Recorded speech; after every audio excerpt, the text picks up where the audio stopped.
ஹரே கிருஷ்ணா கிருஷ்ணா கிருஷ்ணா ஹரே ஹரே, ஹரே ராமா ராம ராமா ஹரே ஹரே. குட்டி கதைகள் 140. இதில் அகல்யா எனும் பெண் பக்தரின் கதை காண்போம். முன்பு ஒரு சமயம் ஜனக மன்னரின் தலைநகராகிய மிதிலையின் எல்லைப்புறத்தை அடைந்த பின்னர் அங்கு ஒரு மிக பாலடைந்த பழமையான ஆசிரமத்தை கண்டார். முழுமுதற் கடவுள் மற்றும் பரம புருஷ பகவான் ஸ்ரீ கிருஷ்ணரின் அவதாரமான ராமர் அதனை பற்றிய விவரங்களை விஸ்வாமித்திர முனிவரிடம் விசாரணை செய்தார். இப்பொழுது முனிவர் கூறினார், ஓ முன்னர் இந்த ஆசிரமம் கௌதம முனிவருக்கு சொந்தமானதாக இருந்தது. அந்த முனிவர் தனது மனைவி அகல்யாவுடன் இங்கு தவம் புரிந்து கொண்டு இருந்தார்.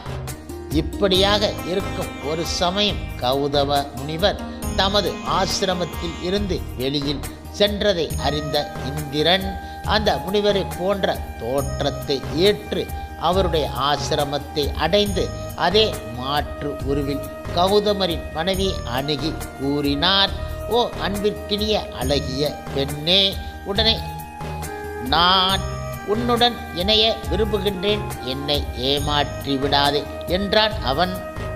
தனது முன்னால் கௌதமரின் உருவத்தில் வந்து இருப்பது இந்திரன் என்பதை அறிந்தும் அகல்யா அவரை மறுக்கவில்லை.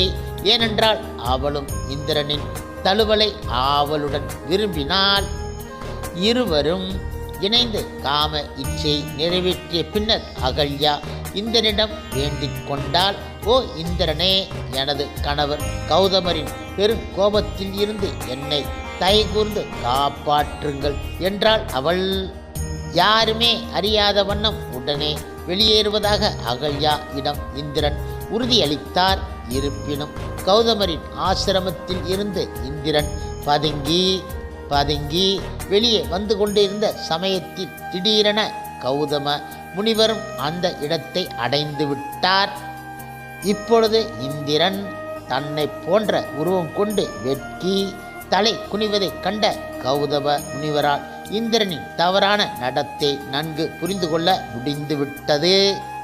இதனால் மிகுந்த கோபமடைந்த முனிவர் இந்திரனை நோக்கி சபித்தார், ஓ முட்டாள் காமுகனே, வெறுக்கத்தக்க இந்த இழி செயலுக்கு தண்டனையாக உன்னுடைய விதை உடனே அறுபட்டு விழட்டும் என்றார் அவர். இப்பொழுது முனிவர் சாபம் விடுத்த உடனே இந்திரனுடைய விதை அவனுடைய உடலில் இருந்து தரையில் விழுந்துவிட்டது. பின்னர் ஆசிரமத்திற்குள் நுழைந்த கௌதமர் தமது மனைவிக்கு சாபம் விடுத்தார், ஓ இழிவான பெண்ணே, இன்று முதல் நீ உண்ணவோ பருகவோ இயலாமல் சாம்பல் படுக்கையில் படுத்து கிடப்பாயாக என்றார் அவர். இப்படிப்பட்ட சாபத்தினால் இவ்வாறாக அகல்யா கண்ணுக்கு புலப்படாதவளாக மாறி பின்னர் கௌதமர் கூறினார், ஓ வரும் காலத்தில் பகவான் ராமச்சந்திர பிரபு இந்த இடத்திற்கு வரும்போது நீ உன் பாவத்தில் இருந்தும் அனைத்து காம இச்சையில் இருந்தும் விடுபட்டு மீண்டும் என்னை கணவனாக அடைவாய் என்றார் அவர். இவ்வாறாக கூறிவிட்டு கௌதமர் இமாலயம் நோக்கி புறப்பட்டு விட்டார். இதற்கிடையில் தேவர்கள் இடம் இந்திரன் அறிவித்தார், கௌதம முனிவருக்கு சினத்தை உண்டாக்கியதன் மூலம் சொர்க்கத்தின் அரசனான எனது பதவியை அடைய முயன்ற அவரது முயற்சியை வெற்றிகரமாக முறியடித்து விட்டேன். ஆயினும் துரதிர்ஷ்டவசமாக இந்த செயல்களினால் எனது விதையை இழந்து விட்டேன் என்றான் அவன். தற்போது என்னுடைய ஆண்மையை நான் மீண்டும் பெற எப்படியாவது தயகூர்ந்து ஏற்பாடு செய்யுங்கள் என்றான் அவன்.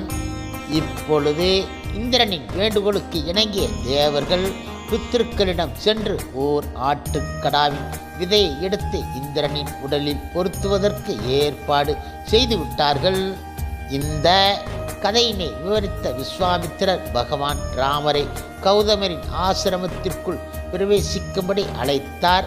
ராமர் ஆசிரமத்திற்குள் நுழைந்த உடனேயே அகல்யா தனது துறவின் சிறப்பினால் பிரகாசிக்கும் சுய உருவத்தை மீண்டும் பெற்றுவிட்டாள். இப்பொழுது அகல்யாவின் சாப விமோச்சனத்தினை கண்ணுற்ற தேவர்கள் சொர்க்கத்தில் இருந்து மத்தளங்கள் முழங்கி பூமாரி பொழிந்தார்கள். ராமர் லக்ஷ்மணர் மிகுந்த மரியாதையுடன் அகல்யாவின் பாதங்களை வணங்கினார்கள்.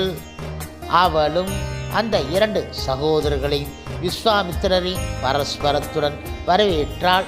அதன் பின்னர் கௌதம முனிவர் தமது மனைவியுடன் மீண்டும் இணைந்து பகவான் ராமரையும் லக்ஷ்மணரையும் மிகுந்த மரியாதையுடன் வணங்கி தொழுதார். அதன் பிறகு விரைவில் அவர்கள் அனைவரும் மிதிலை அடைந்து விட்டார்கள். ஹரே கிருஷ்ணா கிருஷ்ணா கிருஷ்ணா ஹரே ஹரே, ஹரே ராமா ராம ராமா ஹரே ஹரே. சில பிரபுபாதரின் சேவையில் இஸ்கான் பக்தர்கள்.